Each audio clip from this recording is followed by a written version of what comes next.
வெறும் 5 இன்க்ரீடியன்ட்ஸ் வச்சு டேஸ்டான பிரெட் பீஸா, அதுவும் வெரி சிம்பிள் அண்ட் ஈஸியாக எப்படி செய்கிறதுன்னு தான் இந்த வீடியோவில் நம்ம வந்துட்டு பார்க்க போகிறோம்.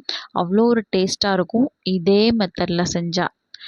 இதுக்கு ப்ரெட்டு நான் வந்துட்டு எடுத்திருக்கேன். அதோட வந்துட்டு டொமேட்டோ சாஸ், சிக்கன், அது கூட வந்துட்டு சீஸ் எடுத்திருக்கேன்.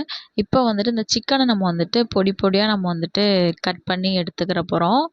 அதுக்கடுத்து நான் வந்துட்டு ஆனியனையுமே நான் வந்துட்டு பொடி பொடியாக கட் பண்ணி எடுத்து வச்சுருக்கேன். அதுக்கு வந்து ரொம்ப பொடியாக கட் பண்ணிடக்கூடாது. ஒரு மீடியம் சைஸில் வந்துட்டு ஆனியன் வந்து கட் பண்ணி வந்து எடுத்துக்கணும்.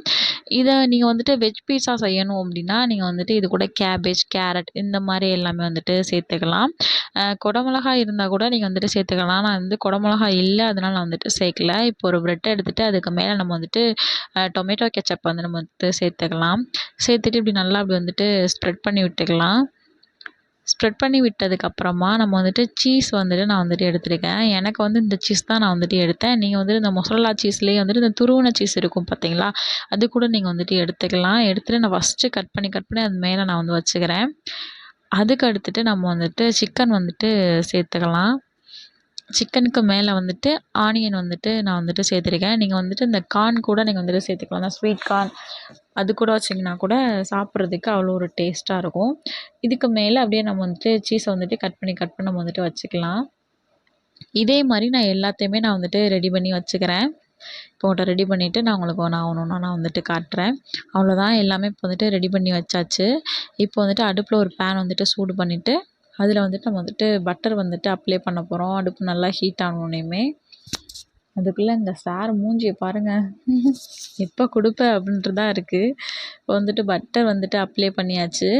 இப்போ நம்ம ரெடி பண்ணி வச்சுருக்கிற அந்த ப்ரெட்டை வந்துட்டு நம்ம அதுக்குள்ளே வந்துட்டு நம்ம வந்து சேர்த்துக்கலாம். சேர்த்துட்டு மூடி போட்டு மூடி வச்சு ஒரு 10 செகண்ட் கூட ஆகாது. ஏன்னா பேன் ரொம்ப ஹீட் ஆயிடுச்சுன்னா இது சீக்கிரமே வந்துட்டு மெல்ட் ஆயிரும். நீங்கள் அப்படி கொஞ்சம் லேட்டானாலுமே கீழே வந்து கருகி போகிறதுக்கும் நிறையாவே சான்சஸ் இருக்குது.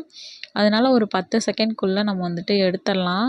பேன் ஓரளவுக்கு ஹீட் ஆகலை அப்படின்னா ஒரு 5 நிமிஷம் வரைக்கும் நம்ம வந்துட்டு வச்சுக்கலாம். எனக்கு வந்துட்டு பேன் நல்லாவே வந்துட்டு ஹீட் ஆனதுனால நான் வந்துட்டு ஒரு 12 செகண்ட் 13 செகண்ட் வந்துட்டு எடுத்துட்டேன்.